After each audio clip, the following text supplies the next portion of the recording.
2, 1. Hey, I'm Paige, Kiwi singer, songwriter, and now podcast extraordinaire. Welcome to my place, Paiges space. Today I'll be talking with my friend Ruel. Ruel is a well-loved Australian artist from Sydney. Me and Ruel caught up on life since the global pandemic and spoke about how we got started in music, our mutual love for music, and some pretty heavy issues going on in the world right now. Ruel is one of my favourite artists ever and is such a good guy, and I'm so happy I got to catch up with him.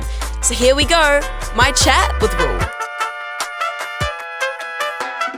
Say hello to the people, Ruel.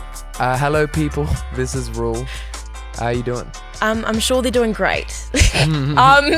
So if you guys don't know who Ruel is, you're probably living under a rock. Ruel is a artist hailing from New South Wales, Sydney, Australia? Sydney? That's correct, yes. That's where I am. God, see, look at that. Look at me doing all my research. You're a journalist. Oh my God. God, I'm so good. I just wanted to start off with doing some quick fire questions. Are you keen? Yeah, I'm keen. Let's go. Okay, let's do it real quick. Okay. Favorite celebrity you've met and why? You, because you're really, really cool and stuff like that, you know? I am blushing. Next question. Favorite show to binge watch on Netflix at the moment? Ooh, I just finished Love Life with my sisters, which was fun. But that was more just like a little family thing. I think that's why I really, really enjoyed it. But just because of, you know, me and my sisters watching little rom-com. That sounds so pure. Favorite guilty pleasure treat? Like food? If you want it to be. Yeah, I'm gonna say I make like these awful quesadillas because I can't cook anything, so I make like basically just a wrap cheese and salami and put a bunch of hot sauce on it when I get hungry, and it's really bad for me, but it's so tasty. I feel like that's all there is to a quesadilla anyway, I guess. I mean, yeah, I guess so, but like it doesn't look like a quesadilla. It just looks like schlump and wrap. It's not pretty. It's not about the presentation all the time. It's about the taste. Yeah, I mean, yeah, that's not too guilty, but I'll say that anyway. And would you rather eat KFC or McDonald's for the rest of your life? Oh, KFC, any day. That was a quick answer. Yeah, that's way too easy. Wow. Lastly, you can elaborate a little bit on this question. Yeah. What's your dream for the future? Oh, wow. Okay. I got deep. I went from KFC to dreams. I don't know. I'm going to say to get to a point where I can live somewhere where I don't have to move around as much and I can still make music and be comfortable. Wow. That's like, I didn't expect that answer. Is that like a thing for you? Like you don't like traveling to and fro like all the time? No, not really. I mean, I do love traveling. I just want to get to a point like, I don't know, when I'm maybe mid-30s or younger, I don't know, where I can just settle down and like properly have a family as well as keep making music. Yeah, right. Do you record in Sydney or Australia or or America? Really, like anywhere is like works. At the moment, obviously, I've been recording in Sydney, just at like the Sony studio, and but when I'm in America, my producer Paiges got a studio in his house, and I just record there when I'm over there, which is fun. Yeah, and that's like, would you say that that's your creative space? I don't think I really have a creative space. I feel like I can be creative anywhere. Thank you very much, Paige. Oh. Wild.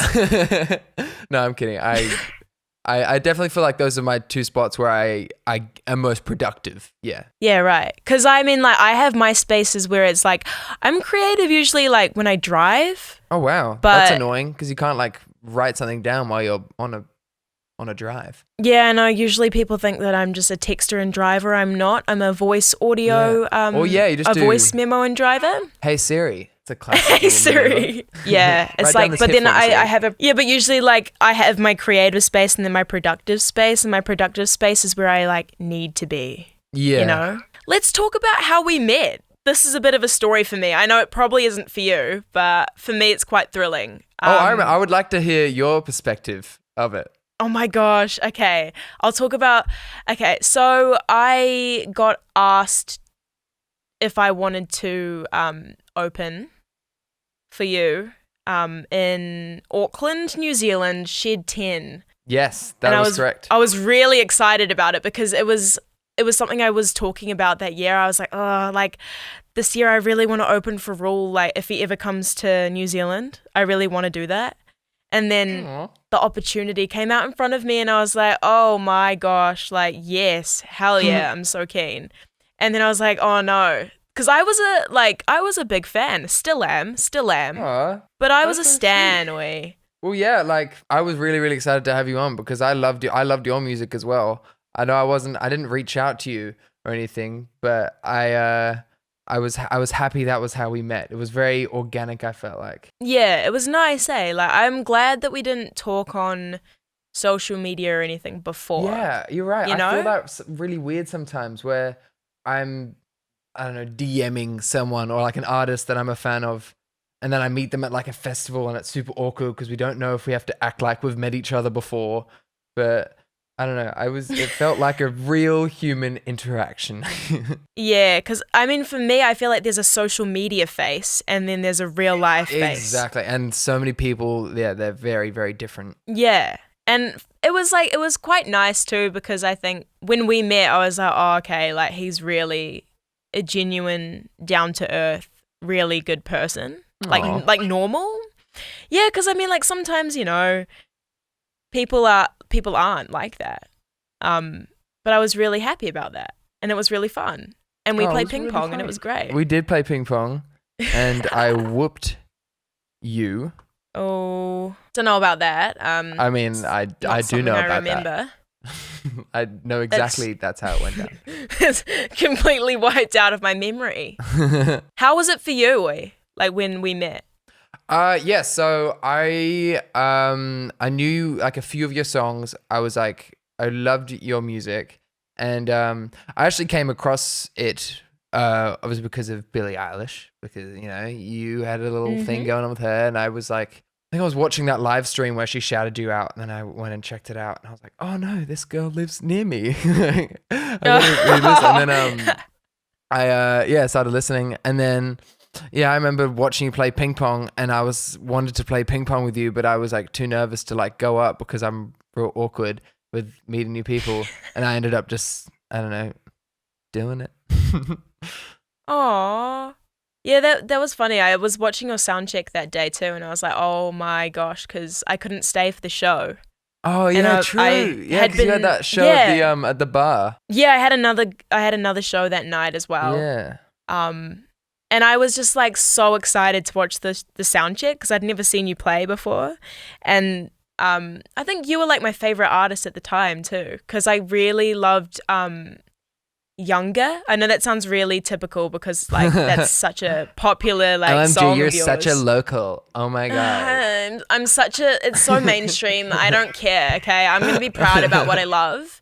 And I love Younger. Thank you. I relate to it a lot. It's great. Thank you. I did want to talk to you about how music started for you, actually. Yeah. Because you're quite young, aren't you? I am quite young. I'm a bit on the younger side of things. He's a bit of a teen. Tell me how you got started and how old you were when you first got into music. When I first got into music as a thing, I guess, is like actually being a music fan, I probably would have been around 6, 7. I don't know. Like I was a huge fan of like James Morrison when I was in like 2006 because that's when his debut album Undiscovered came out, and that like my dad was always playing like Stevie Wonder and Bill Withers and like a bunch of jazz as well, and just like those are the people that I grew up with. And then like the first artist that I found just through one of my dad's playlists was James Morrison. And I remember I bought that CD when I was like about a year and a half later because that's the only music that I listened to, and I bought that CD and I was so happy, and I just like kept that so close. And then the more I listened to it, the more I realized that I wanted to do what he did. And he had like a real husky voice. And I mean, when I was a kid, I had a really croaky, husky voice for like a 6-7-year-old. So I started, singing along, and I kind of felt like I was doing what he was doing. And then I took guitar lessons when I was like 8 or 9. Didn't like it as much, but I still love to sing. And then it kind of mainly went into singing lessons. And then I haven't had a guitar lesson since I was about 8 or 9. But that's the stuff that I love to do, is just sing and play the acoustic guitar. That's where I feel most comfortable. Yeah. That's like really interesting, because I feel like you and I, from what you say, it's like I was brought up with Stevie Wonder as well. Mm-hmm. And I don't know if do you listen to George Benson at all? Not so much. I'm sure my dad has played him around the house, but he's not someone that has really stuck, I guess. Oh my gosh, crazy. It's it's really interesting, because I mean, like, the environment that you go around really, for me, it really influences my music and the way that I write. So Yeah. do you think that it's the same with you? Like, are your parents musical at all? Yeah, not really. I mean, my dad played the drums when he was a kid and still kind of plays the drums. Like he's got like good rhythm, I guess. No one sings in my family. Like we all love music and we're all huge music fans, but no one is like an avid musician. Oh, wow. But in my extended family, like my cousins, I've got like my dad's sister's family, like every single kid is a musician. Every single, it was like 4 of them. I think one isn't, but the rest of the 3 are like I've all got like an artist project, and they're all incredible musicians. So I kind of almost felt like, yeah, that was the family that I was supposed to be in, and then the other one who didn't play was this, but still, anyway. Yeah, maybe it's because you stand out in this family. Because because my family aren't musical either. Yeah. Really. So which that's pretty nice funny in a way, because when you play something that you've made to them, they're not like, I don't think it should be a E7 that chord. Like, I don't know about that chord there. Like, they're just like, yeah, this is cool. I don't like how it like goes down a bit, but like I like how it's up. It's very Yeah. It's like you get a proper consumer's opinion. Yeah, that's why I always go to my family for an opinion, before anybody else. Exactly. Okay, hearty question. Yes. My favorite song of yours, can you guess what it is? Well, you said Younger before, but No, like this is my number one favorite. Oh, okay. Like, I don't want to guess and like get it wrong, and then you realize you don't like that song. Okay. You tell me.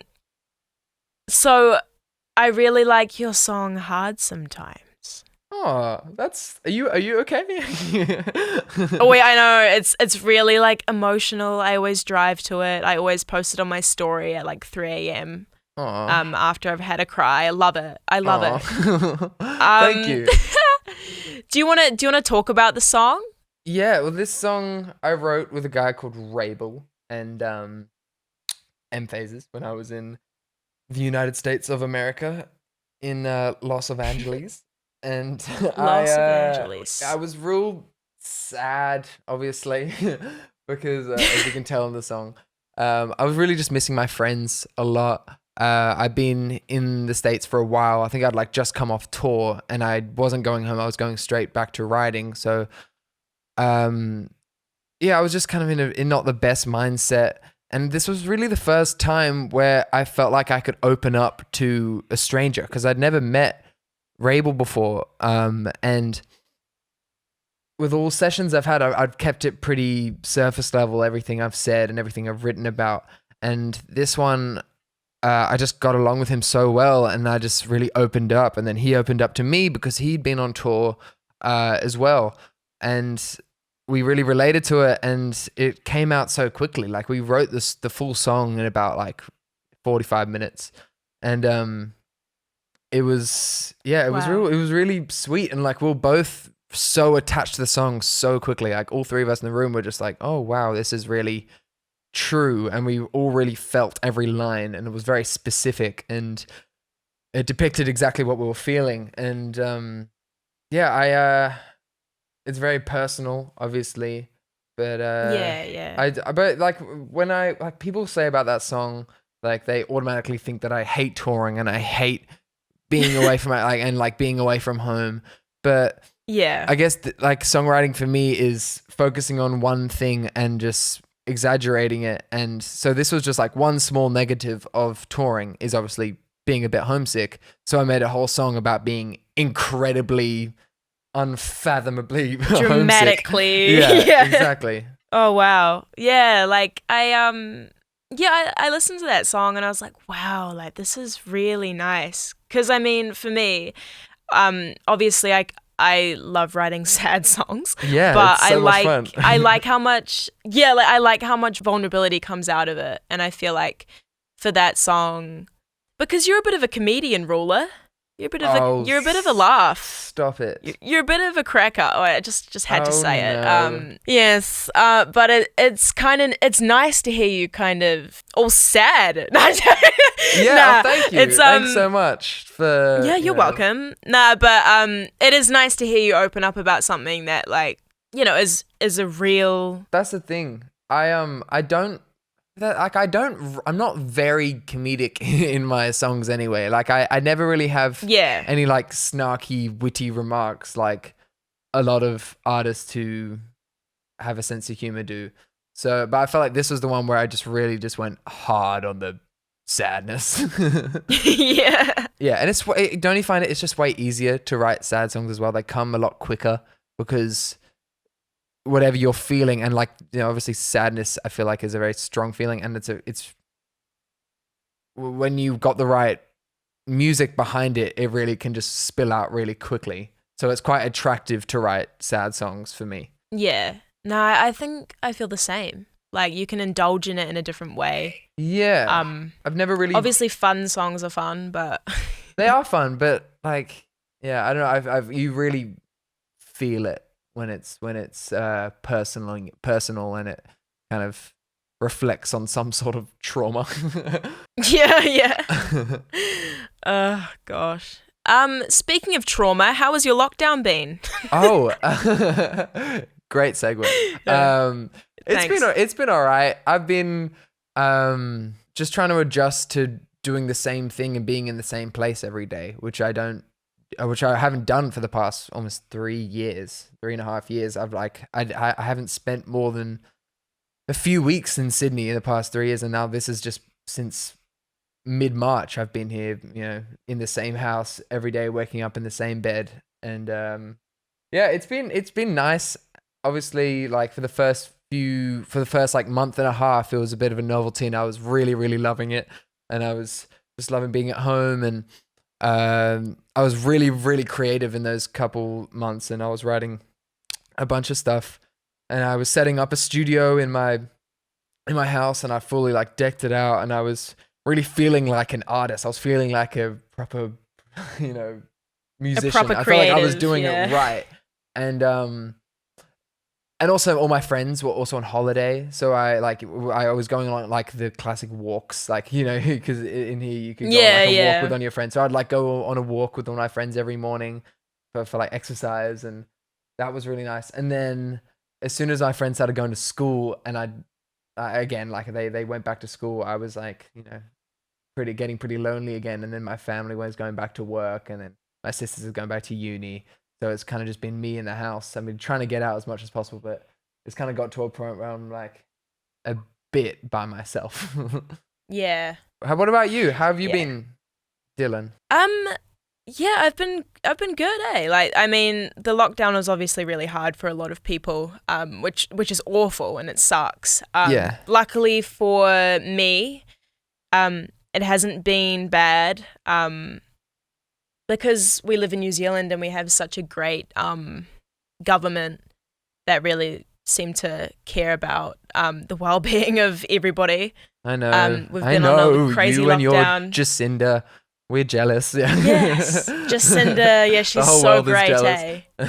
Yeah. But it's been good. I've been kind of the same as you, like going for all these massive walks, like in the morning. Yeah. I didn't. Yeah, during lockdown, like, because we went on lockdown for just over a month, and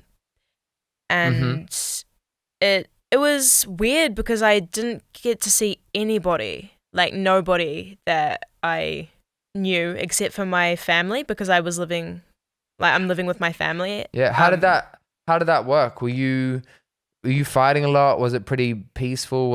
How did it go? Family life during lockdown is very peaceful. We That's actually, it was good because we kind of got ourselves into a bit of a routine, where we'd all bake, like, Oh, that's very Afghans. wholesome. Yeah, and like we went for walks. My sister was doing yoga. We watched a lot of films. Yeah, us too. Yeah, that's cute that you guys had a family show. Yeah. Well, watched. we have a bunch of them. Like we watched Dave all together as a family, the Little Dicky show, and we all love that. And then we watched Ozark. Like we're very like, we all love film. We're really like, I don't know, when it comes to art and it comes to music and film, that's one thing the whole family really, really agrees on, and we're all kind of on the same wavelength, but we've all got the same taste. There's nothing, we don't really disagree on much when it comes to art. That's cool. That's really good. Like, that's healthy, especially for you as a creative, eh? Yeah, I think it is. I think it is very healthy. But then there is a lot we do disagree on. Oh, yeah. Just the non-artistic stuff, just about the dishes. Yeah, it's not all rainbows. Yeah.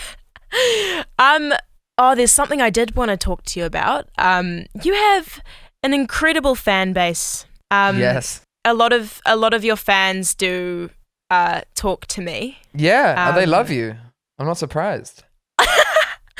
Yeah. They're great. Lovely, loving beings. Very. I wanted to ask you what your favorite fan interaction has been before. Ooh, that's a good question. The one that just came to mind as soon as you said that was actually being in Dublin. Dublin was incredible. I think that was like I remember I got to the show and there was like a bunch of fans waiting outside and it was all really, really sweet. And they were all just like shouting out the funniest things. I forgot, but they were like really like not the first, but like the fan base like in a place that had made me laugh the most, like just individually. And then I did the whole meet and greet thing, which is always pretty amazing, but you know, sometimes it can get a little awkward and it is a bit of a weird interaction. And but this time they were all just so funny. And every single one, like they're all like just shouting at each other from across the room, like hyping each other up before like, you know, they went up. And it was just like they were also aware of the situation and like what like the vibe was, and it really just relaxed everyone. And it was just really funny, and we all got along. We all just like were having a laugh for an hour, and it was just like it went way longer than it usually does. And I don't know, that was just a really sweet moment. I think like that was like one of the most pure connections I've had with like my fans. Aww. When was that? Like, was that last year? That would have been November last year. Oh wow. Oh, Yeah. that's cute. Hopefully they're listening. Hopefully. Shout out to them. Shout out to everybody that was there. Shout out to everyone. But mainly Dublin. Let's be inclusive here. Yeah, because I don't know if you've ever, like, because for me, I was a crazy fan of Kehlani. Oh, really? When I didn't know was, yeah, like nuts. When I was 20. Mm-hmm. And I, like, lined up for her concert. Like, I got the meet and greet. I went to the airport to meet her twice. Like, I was like obsessed. Yeah, Cute. like it was nuts. And it wasn't that long ago, but it's like, it's funny because there's situations where it's like, I know how it is being the fan and like putting a lot of pressure on the situation. Like being like, oh, I hope the meeting goes well. Like, I hope she likes me. I hope that we potentially become friends from this meet and greet. Like, you know what I mean? It's funny when it's the other way around. Yeah, and then I you mean, meet people that are the same. it is a strange kind of interaction, but I guess like as long as you don't make it, like I feel like it is a lot on me, I guess, to be as normal and loving as possible, because there's a lot of artists when they meet fans where they're very just like, they don't even look at them, they just look at the camera and they put the arm around them, they smile, and then they get shooed off. Like that's the weird thing. Yeah. That's the scary thing to me.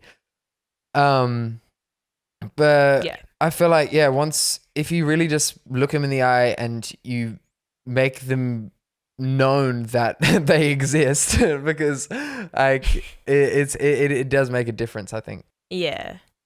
Aw, it's so nice that you care. Nah, joke. Yeah. Nah, that's really nice. It is nice. It's really nice to hear though. Like, oh, you're such a sweet soul, Ruel. You stop that immediately. Oh my god. Okay, fine. You suck. What's your highlight of your music career? Ooh. Favorite question ever. Yes, it is. I usually say, so I have been asked this question many times before. No, I'm kidding. What? I don't know. I didn't really say anything audible just then. I think it probably is playing the Opera House. Oh wow. Doing that twice. I think that was a really, like, that was probably my biggest pinch me moment. Just because of how big it felt, and like that room is so huge. Like it seats, I think like 2,500, which like is a pretty huge show. But yeah, that like it still felt more special than doing the Horden, which was like 6,000. So I don't know why, it just felt really weird in that moment, walking out on that stage, because that would have been like the biggest by far, and I'd been to the Opera House like since I was like 4 or 5 just to go watch shows. Yeah. So that was a really crazy moment. I still think that is the highlight so far, but there's too many to count, like when it comes to like my like other shows that I've done as well that have just been pretty amazing. I guess like it's kind of like the Opera House is so iconic.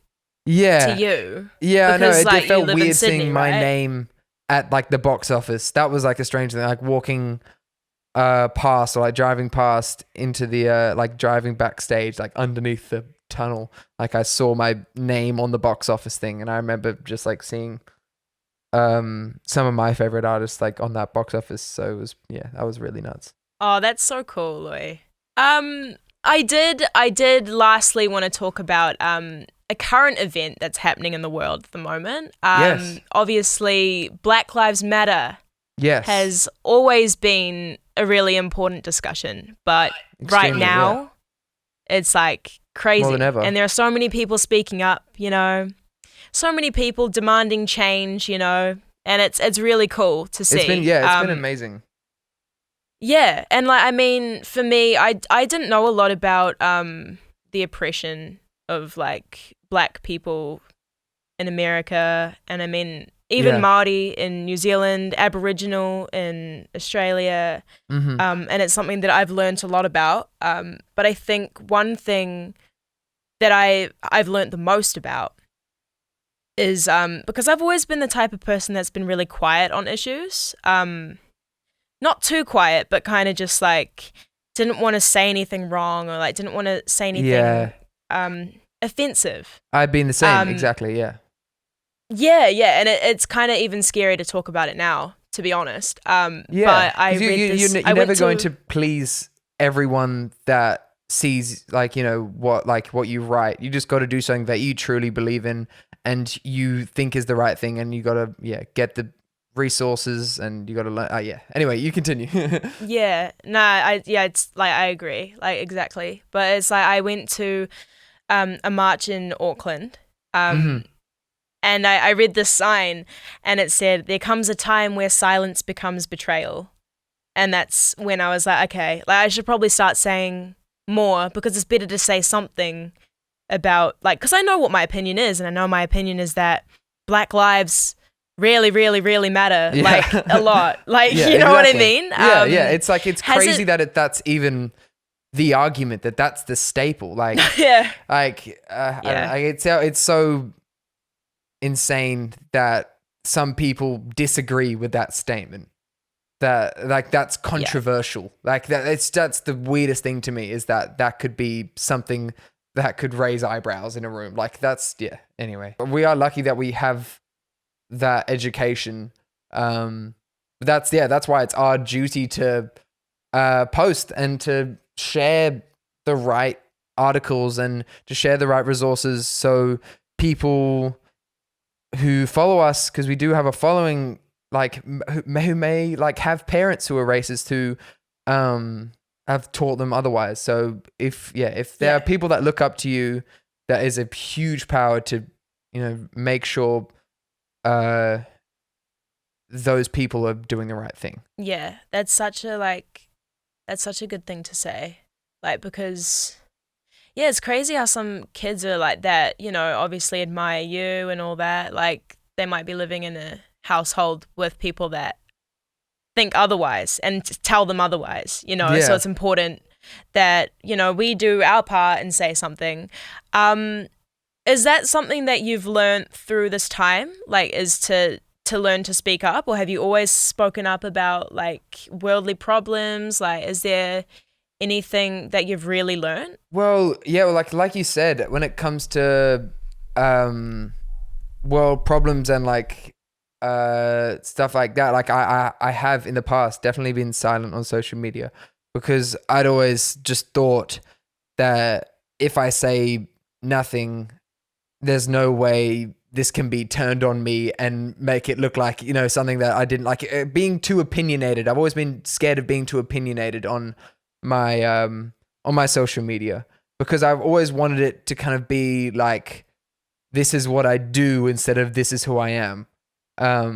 Which is something that I like saw from like Maddie Healy, who's like a huge activist, where he says like his social media is like all about what he does and not who he is. And I thought that was like quite a healthy thing. When it comes to this, like, having a strong opinion of the right thing is so important, and this is just above anything. I feel like this is like the top priority. So in this time, I definitely learnt, like you said yourself, that, you know, silence is betrayal at this point. And I'm so happy I've learnt that now. But I wish I'd learnt it earlier as well. Yeah. Like, thank you for speaking up about it so often as well, though. Like, that's really, really cool. And I'm really, really happy to see you being on like the right side of history, you know? Like, it's it's really nice. Like, it's really, really cool. Yeah, well, I've got like, you know, I'm so inspired by Black art and by music, and there's so many incredible executives on my team who are Black, and like I'm like you know, like it seems insane for me to be kind of using all this all of that and not standing up for, you know, their rights. Like it's like it's complete insanity to not do that. Yeah, well, in ways it's like Black culture in ways like runs through everybody. Like, do you know what I mean? Like, we're all influenced by it at some point, so like we should all come together and support, you know. Exactly. Cool.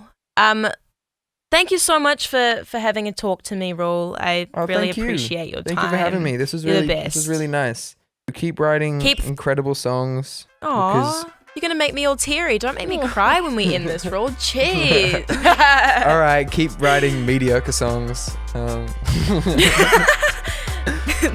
That's the one. That's the way. Thanks so much to all of you for listening and joining me on Paiges Space. I want to thank Nick and Paula, my managers from Nick Nack Media, Taryn and Gabe from Sony, and Carl, my producer. Paiges Space was produced and edited by blueandgingecreative.com in association with Sony Music New Zealand.